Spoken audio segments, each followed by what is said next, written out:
White women are complicit in all the violence white men put out. He is racist. He's the one benefiting from this system. James Charles is the poster child for the gay rights movement.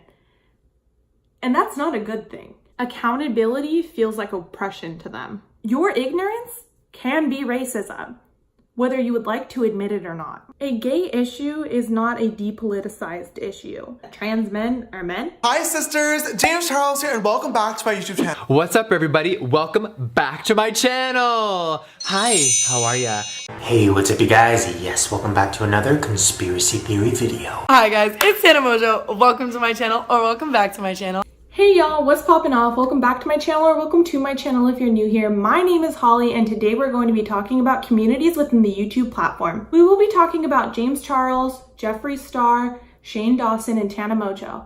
All of these YouTubers are part of the LGBT community and are all white. It is important to mention their whiteness because it's a characteristic that is often not thought about. It goes unmarked, but it's the characteristic that allows them the most privilege.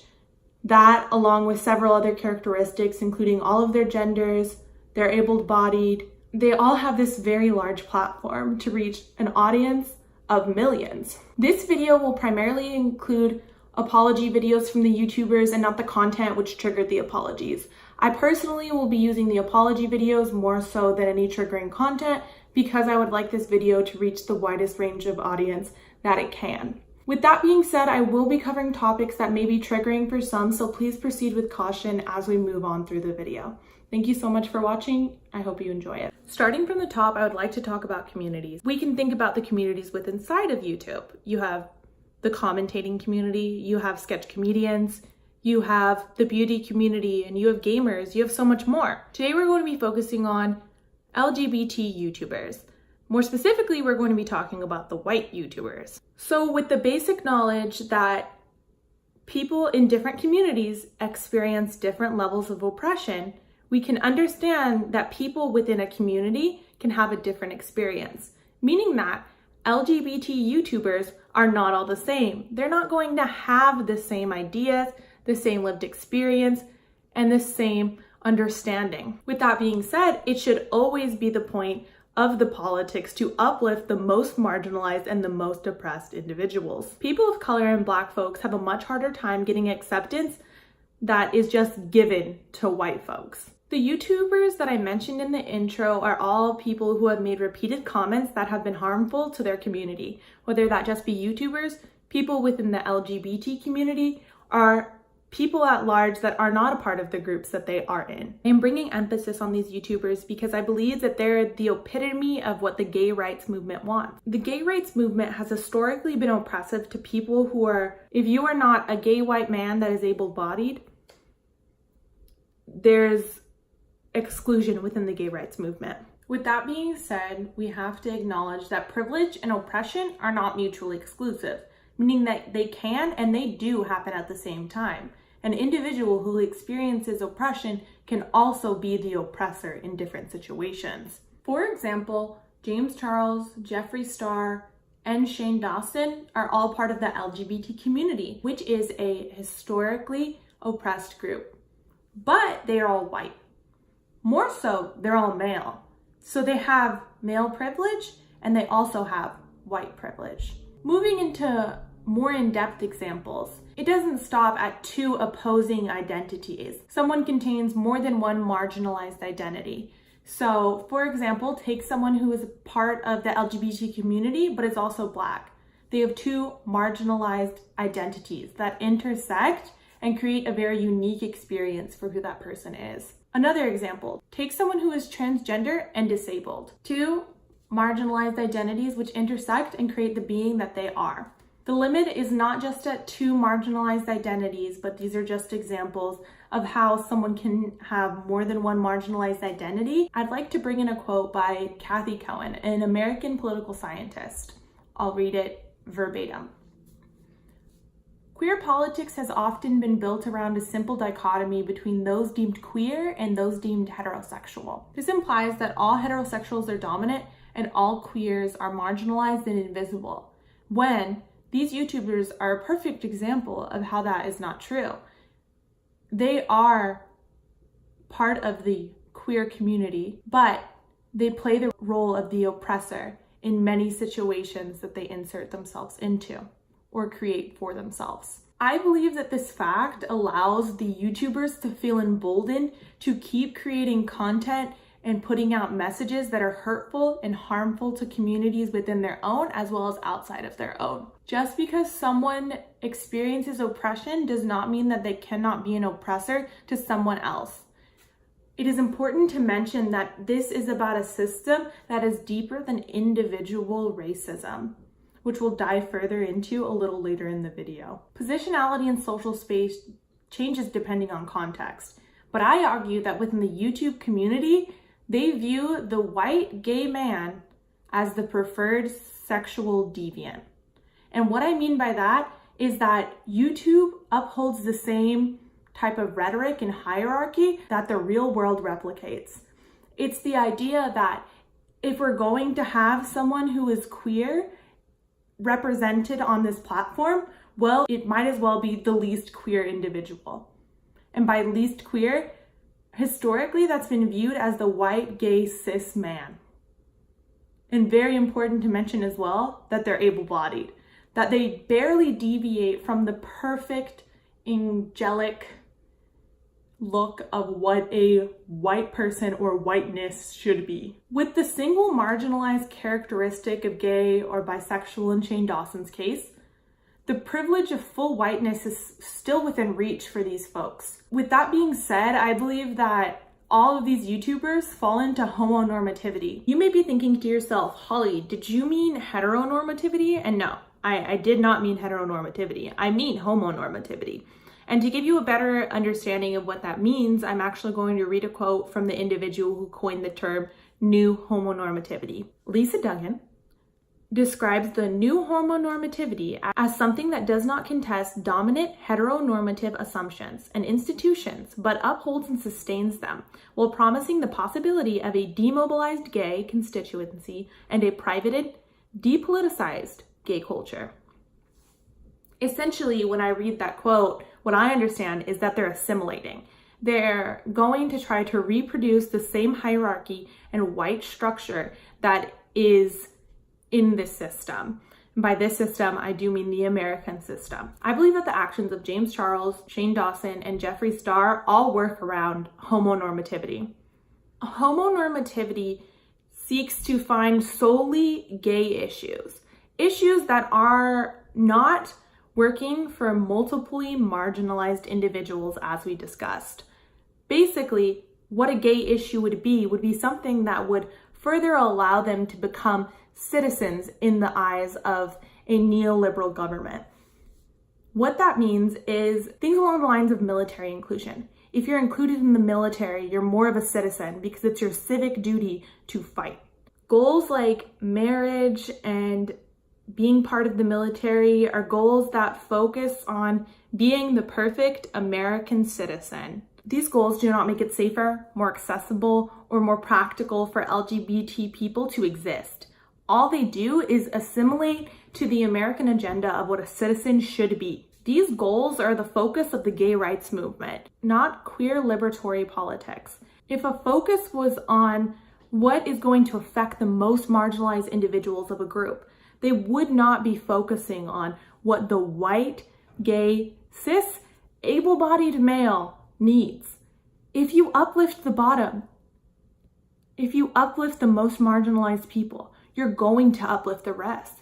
The idea of trickle-up social justice, working your way from the bottom up, is what really uplifts a society. Making sure that everyone that is most marginalized receives their basic needs and then some is what's more important. A gay issue is not a depoliticized issue. All issues are political. So when you think about issues within the LGBT community, specifically even within the gay community, they intersect. They intersect with immigration, they intersect with reproduction, they intersect with nationality, they intersect with the economy, they intersect with disability and race and so much more. It is more than just a single identity framework. It's thinking about how does this affect the people who are least benefiting from this. The failure to look at multiple different identities is something that these YouTubers do. They do not understand what it's like to have many different characteristics which put them at the bottom.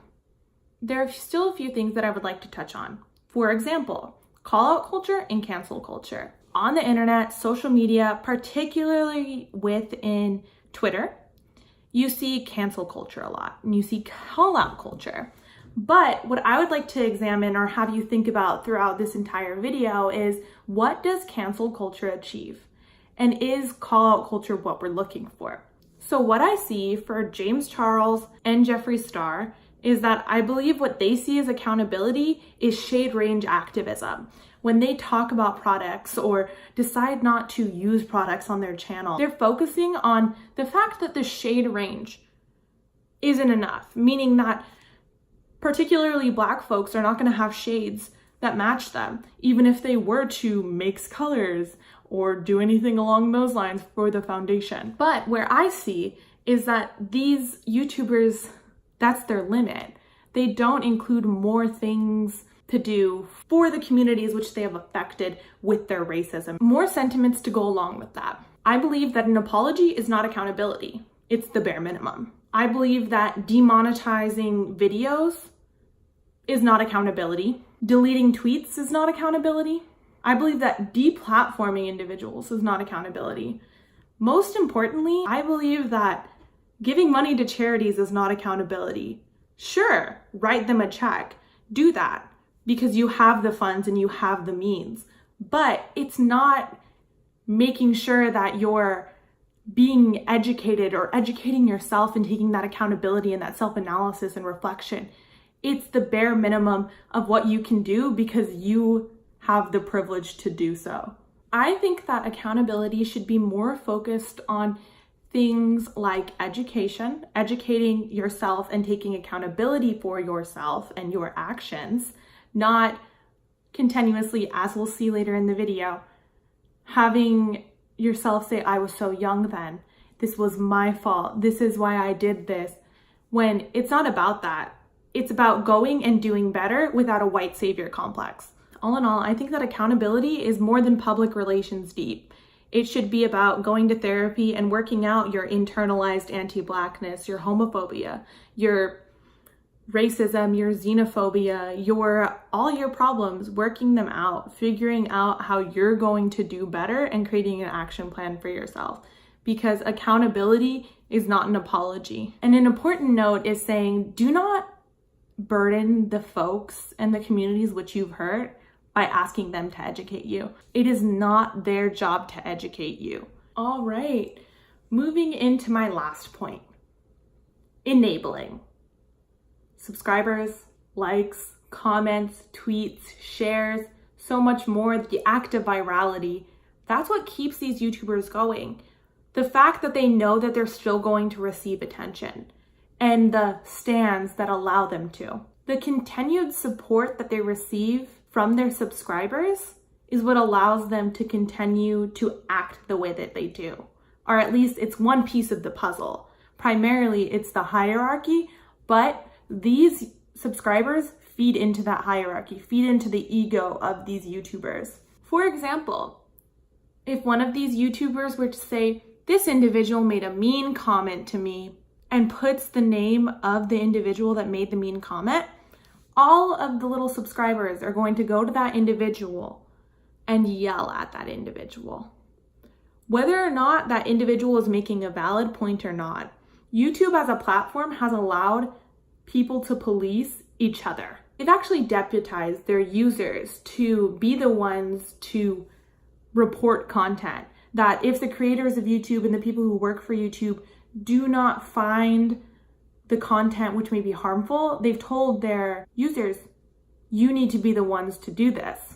The main takeaway from this video is that YouTube is producing the same hierarchy as the real world. They are upholding white as a standard and allowing the creators who have large influence on their platform to get by with a lot of passes that they would not allot to folks who are Black or people of color. So we're going to begin by looking at a James Charles video. Cool. Yeah, let's talk about it. In science, in regards to like LGBTQ people, there's what's called the Kinsey scale. So the Kinsey scale is from like 0 to 6, 0 being like completely straight, and 6 being like completely gay. Okay. And I truly believe that the amount of people that are a flat out 0 or a flat out 6 is like very, very small. I think that most people are very close to the ends, but there's a huge percentage in the middle too. If I had to put myself on it, I would put myself at like a 5.5. So you're not even full gay? I mean, no, there have been girls in the past that I've like thought were really, really beautiful. There's also been like trans guys in the past too that I was like really, really into for a moment in time. Especially living in LA where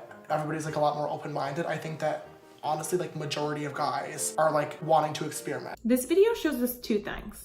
Number one is that James Charles doesn't understand that trans men are men, and it's that simple, and that the only thing that makes you gay is liking another man, and that trans men are men, therefore if you like trans men and you're a man, you're gay. It's that simple. Second is that the fact that sexuality should not be framed in two opposing sides. It shouldn't be a dichotomy between homosexuality and heterosexuality. As I touched on earlier, it's not as simple as framing it as oppressed group or oppressor group.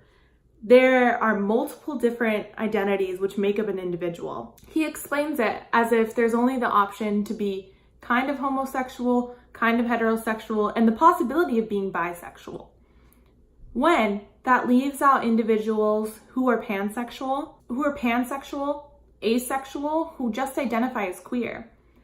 But also it leaves out the identities or the possibility of folks who identify as gender non-conforming or non-binary. It's the reinforcement of these ideals of thinking that reproduce the gay rights movement logic. And that's why I think that we're taking particular notice on how James Charles frames his statements. By keeping within a binary and static categories, James Charles is participating in homonormativity. James Charles did respond, and this is how he responded.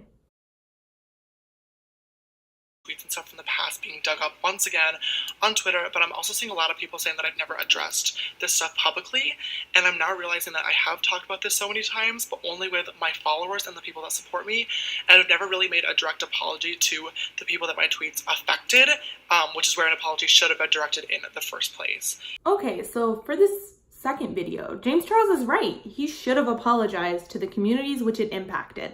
That's not to say that there aren't those communities within his audience.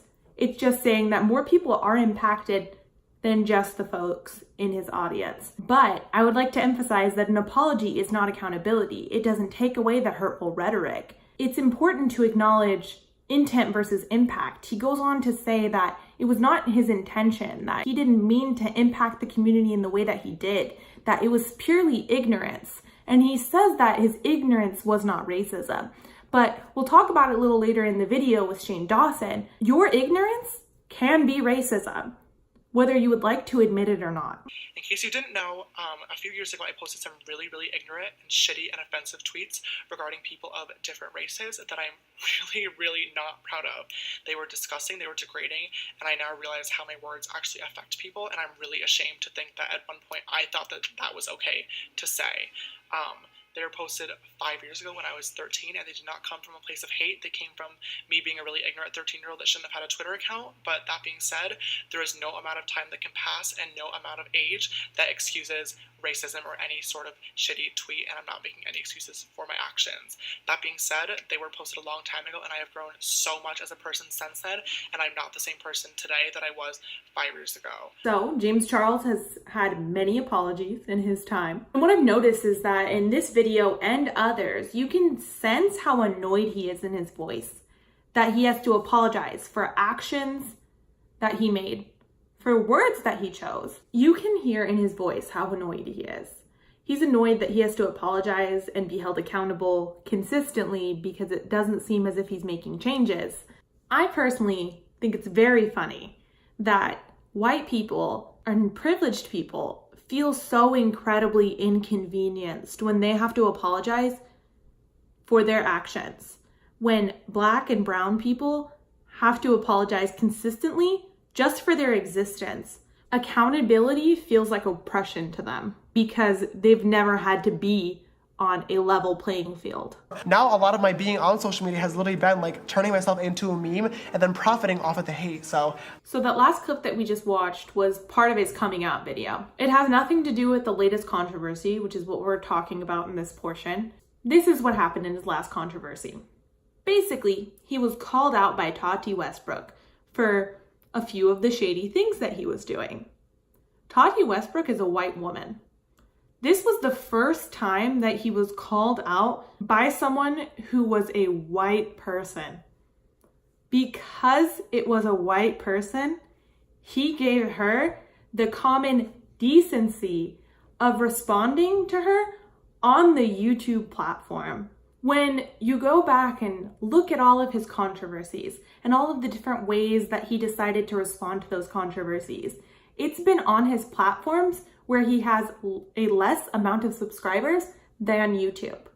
Whether that be on his Instagram stories, his Snapchat stories, or on Twitter. When he's impacted these communities by perpetuating different stereotypes or invalidating them, he's given simple 2-minute succinct apologies.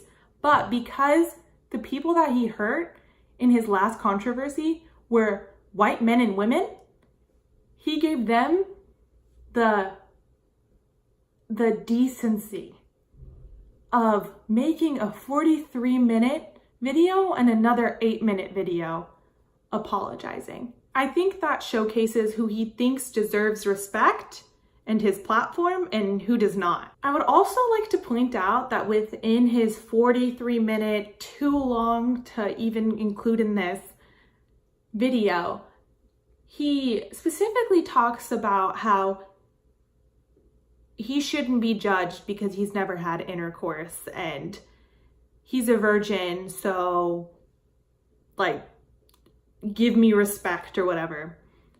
I don't think that purity should be equated with respect.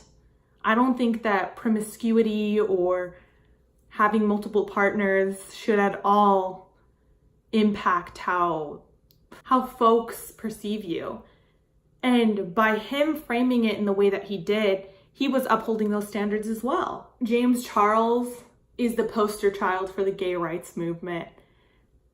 And that's not a good thing. Jeffree Star's name has almost become synonymous with racism, as you can see these headlines as well as him in this video. Serious subjects, some issues that I have been dealing with for a long time, and just have a one-on-one with you guys. This video is something that I feel like I owe to my entire audience. Through the last 10 years, I have lived my life on social media, which is really crazy to think about. It's been a really long journey from being a little musician on a little website to my career now. And as I sit here, I realize that I have a bigger platform sometimes than I realize myself. Jeffree Star. After watching his apology, or his multiple apologies as well, I don't really have sympathy for anything that he chooses to say, because it's not about his track record prior to his career on YouTube or prior to his music career. It's the fact that he's been consistently racist and consistently harmful to communities. It's the fact that even if he were to be canceled, he wouldn't be held accountable. You can see on his video that he's disabled comment, that he's trying to push away any criticism that he receives from the video. It's not accountability. Like I said, any sort of accountability feels like oppression to these white people. And you can hear in his word choice, he says he's had to live with this for years. He does not have to live with the impacts of racism. He is racist. He's the one benefiting from this system. He uses his depression as an escape, claiming that he was terribly depressed. Depression does not make you racist, and racism doesn't make you depressed. Sure, there are people who have the two, but they don't come together. So you can't blame your mental illness on being vile to Black and brown people. My last main topic is going to be on Shane Dawson. We'll still touch on Tana Mojo at the end, But one of the biggest things that I'm trying to drive home is in this next part with Shane Dawson. So let's take a look at part of his apology. And I always ignore it. I think I blocked her at one point. I'm like, I don't want to hear it. And then I finally read a couple of her posts and I was like, damn, she's right. I don't think she thinks I'm a racist person. I think there's a lot of people who know I'm not a racist person, but that I was just ignorant and stupid. And I think that's, a lesson I needed to learn was that I can't expect everybody to just be like, oh, Shane's not racist, he's just being funny. Like, I can't just expect everybody, because not everybody knows who I am or watches my shit. They just see those screen caps, they see those blog posts, and they just assume, holy shit, this guy's a KKK member, kill him. And they have every right to assume that, because those blog posts are really bad. I think that a quote that really drives the point home that I'm trying to make after watching Shane Dawson's apology video is part of Barbara Ransby's book, Making All Black Lives Matter. It's a quote from Davon Love, which is an organizer and activist in the Baltimore area and now more nationally known. To give you a bit of context, this quote was in response to the death of Freddie Gray in Baltimore police custody. Love says, people reduce racism to individual white folks in leadership. Baltimore shows the sophistication of white supremacy, how it takes black figures and puts them in institutional positions to give the veneer of justice when really the same institutional arrangement exists. I think that Love's comment showcases that you cannot individualize racism. Racism is not an individual act. Are there individual acts of racism? There sure are. But if you individualize racism to only being one individual or instances of individuals being racist, then you're missing the whole point of society being a system that reproduces racial hierarchies. Since racism is a system of oppression, whether Shane Dawson would like to believe it or not, he is participating in that system. His words and actions are racist. Shane Dawson spent years on YouTube creating caricatures of black women, reproducing racial stereotypes about black people. Those actions were racist. Was his intention to be racist? It may not have been, but his actions were still racist. It comes down to intention versus impact. No matter what you intended, if the impact happened, own up to your impact. So something that I think really echoes the outside world is that, for example, recently Shane Dawson was being canceled by some of his long-term fans. And when I looked into why he was being canceled, it was because of the fact that he made a joke about having intercourse with his cat. Yes, is that disgusting? Of course. But what's very important to mention is that he has spent years hurting the lives of black folks directly with his content and indirectly with the stereotypes that he has reinforced. What this means is that people value cats' lives and animals' lives more than they value black lives.